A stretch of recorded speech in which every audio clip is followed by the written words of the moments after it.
Hello everyone, welcome back to the shop. Well, it's been 3 weeks or so, 3.5. Uh, I'm supposed to still have my sling on for about another 2 weeks or so, but I couldn't. A couple days ago, I started using my arm because it stiffened so much I couldn't do this. See, I got it to there, into there, and I'm getting it. I can't fully stretch it out. I can get it like in there, but when I first started trying to use it a little bit, because I can lift a pound. He only put me a pound restriction on it, and I started getting to the point where I couldn't even move it. I mean, I couldn't hardly even do anything with it. So I started using it. You can see there's still a bruise that goes up through here. I don't know what that's about. There's still bruising here. I still got bruising. But you can see the scar, that's where he went in. He actually took he said he pulled the tendon through my bone and then stuck a rod through it, something like that. And then somehow pinned it on the other side and then cut the tendon out, I guess, something like that. He said he pulled it through the bone and then pinned it. So there's actually a rod that goes through this outer bone, and then stitched up, I think, my bicep. But it actually wasn't hurting too bad here. It did, but my wrist is really right here. It's just, that's what really hurts when I try to twist. I mean, just now it hurts now just to do that, but it's better. I mean, I'm getting it loosened up. But anyways, that's about my arm. It's getting back. I'm still not back to work. I'm not supposed to go back to work for, is it May 17th? Something like that. I think that's what it is, May 15th. Well, not even then. That's when my doctor appointment is. It just doesn't mean that I have to go back to work right after that. But I want to get back to work as soon as possible. But my gear came in. Actually came in yesterday. I cut this one out. Got this cut out how I wanted it. It was hard to do, but I taped paper to the plans. Taped out my gear, marked it all, went through, marked it, and then once I got it marked, I cut it out. See, I have my gear door that goes on here. And then I just went through and cut these off. I still have them that go on here to put them back in so I could get the gear in. I'm not sure what I'm going to do with that yet. But I've been looking online, and Tamiya makes a Corsair 1/32 that is extremely detailed. I'm thinking about buying it so I could do like the panel lines and get the detail, because it shows all really detailed inside the gear bay doors. I might put it together someday, but I want it just for the pieces so I can see what the stuff looks like. Like the inside of here, how it looks like. This gear still isn't setting all the way down. It's bottoming out right here. It has to go down farther. These gear,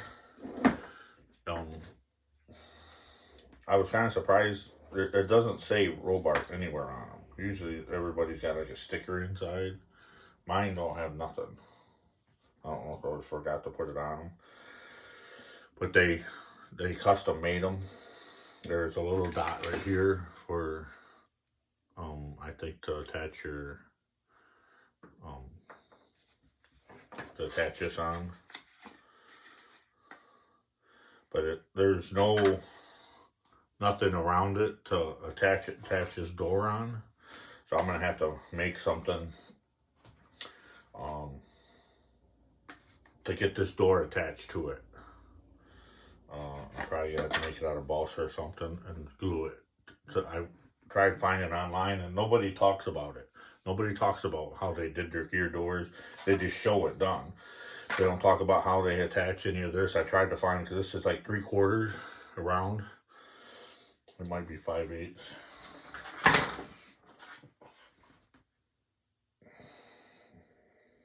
Well, 3/4. To say how they attached any of this stuff. Like if you look at the gear for the carve, they have attachment points on their gear, but these don't have there's no attachment points. I went on Robart, tried to get the thing that goes around them. They only go up to a 1/2 inch. They don't have anything bigger to go around it to attach the gear to. So but I looked a little bit and people are talking about how they just glued it to the strut. Epoxied it to the struts, roughed it up and epoxied it to it. And that's probably what I'm going to have to do. And then once I got my gear, they give you a little to put into their battery thing, so you don't have to have an auxiliary battery. Well, with this in there, my gear won't work. Whether this is in or out, or if it's out and I plug a battery into it, it works. The gear works. But if I pull it out and put this in anywhere, the gear will not work. Even with the 6-volt battery, 4.8 battery, the gear will not work. The only way to work is if I plug an auxiliary battery in it. I don't know what that's about. This is my first time ever having the electric Robart, so, but apparently I gotta have an auxiliary battery for that, but they all work. Everything works nice and smooth. I haven't messed with the delay or anything in it yet, but I just want to say that, yeah, mine won't work with this in there. They're supposed to be able to just use the battery coming from the receiver, but it won't work.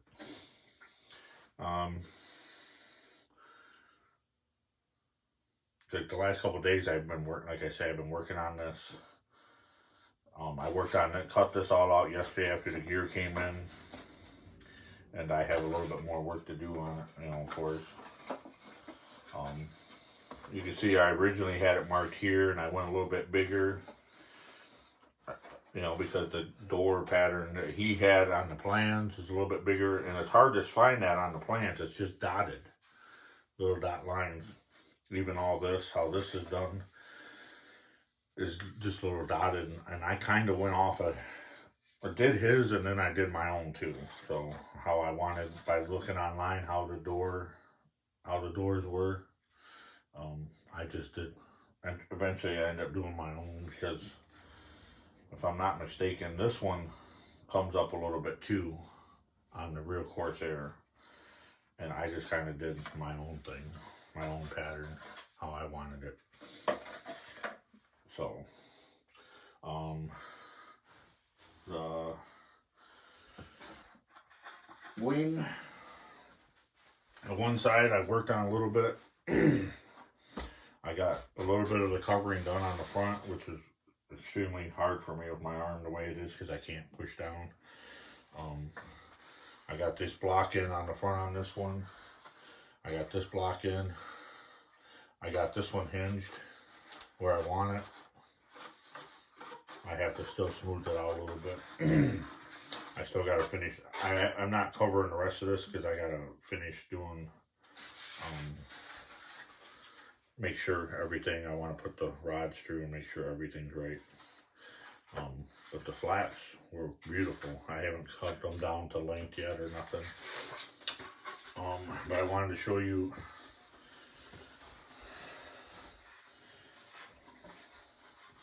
how I did this aileron outside here. The rod goes through. It's a solid rod, goes into the wing. I turned it. I don't know if you can see that. I did it so it'll go in, it'll turn, and then I can put a screw or something in it. I haven't decided how I'm doing it. I'm probably going to put a screw in it so it won't come back out. I put a little hole up here so I can push the rod back down and then use something to pry it outward too. That's how I came up with it. So there's a rod that goes, 1/8" rod that goes all the way out to here. And I could probably show you a little bit better on the other wing. This wing I don't have covered, or I don't have the rod bent. It's, like I say, it's been really hard for me. I don't even have this flat finish yet. You can see I still get into it. But see how the rod sticks out? But it goes all the way up to here. Just past that other hinge inside there. The way the hinges are, it's a solid rod that goes through for that hinge. See this one here, I haven't got it all cut, so it'll rotate all the way. I wanted to get that one, then I'll go back to this one and do this one on camera. So I've been working on that one for over a week, but I had this arm in the sling, so it was like really hard to do anything with one arm. That's the problem. It's really hard to do anything with one arm. And I know people do it, you know, they only got one arm and they do a lot with it, but when you're used to having all your arms going to one is a lot.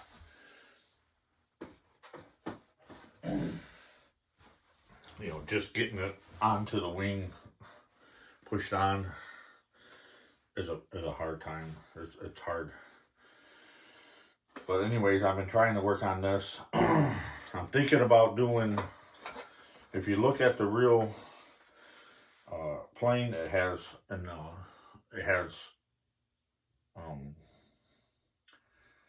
like ribs that run through here. I'm trying to figure out if I need to use like 1/4" sticking to go through there and run them across that up on the top, or if I want it, you know, this is bass, I'll probably use balsa so I can flex it. I'm trying to decide if I want to do that and run those across, because they go across on the bottom just for the look. I'm just trying to decide if I want to do that or if I just want to not even worry about it. The same thing with the gear door on the back side. They got little indentations in them. And I'm trying to decide if I want to mess with that. It'll probably help after I fiberglass this outside to have something in here if I want to put another piece of balsa on this across here and then router it out like the real one. I haven't decided how I want to do it.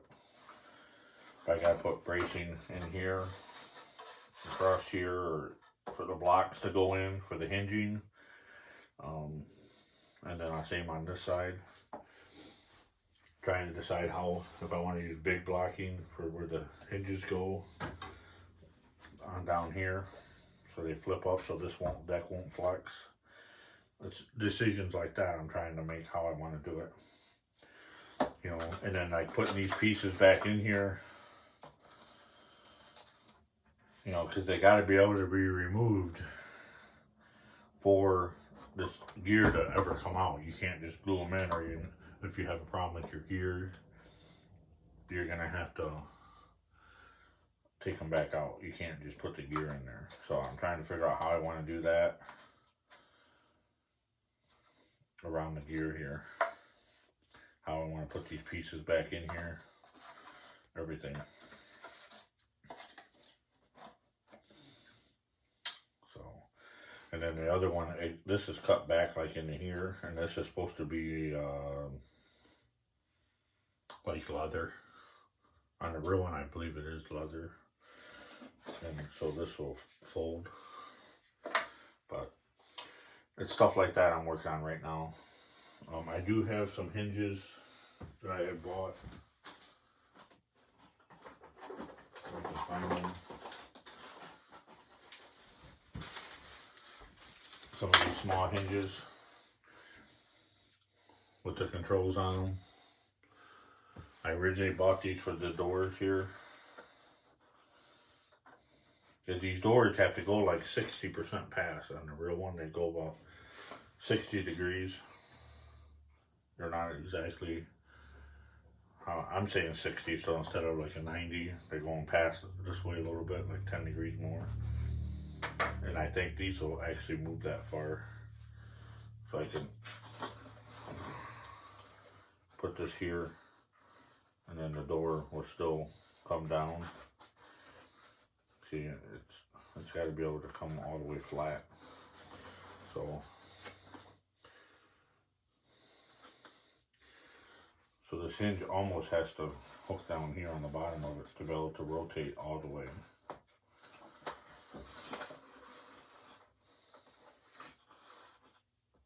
Sorry, it's hard to do with this hand. Arm's not working right.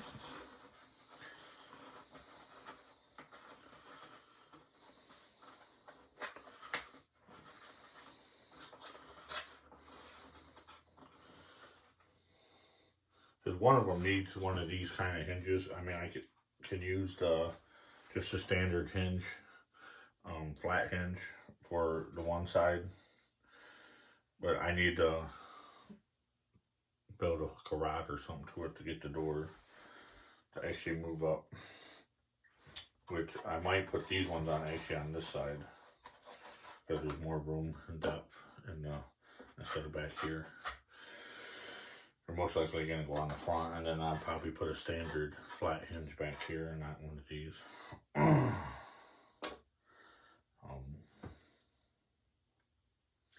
But I haven't hardly worked on the plane. I've been looking at the canopy online, how there's not very many videos about the canopy, slide canopy. There's not very many videos on them. There's only a couple, and nobody really explains how they did it. The instructions in the thing, all they are is just like, it tells you how many of this and how many of that you got. It doesn't tell you how to do it.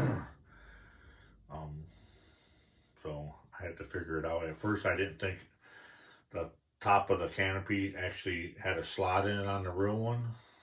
That slides back behind the canopy, but it actually does have a slot. Once the canopy slides on top of it. Does have a groove cut in it.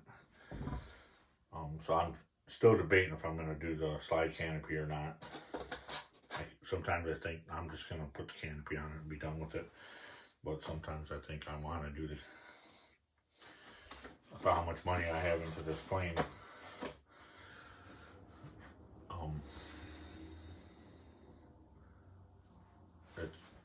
I probably should do, like, I keep telling myself I probably should do more detail than I'm doing. Like, do all of the panel lines and rivets.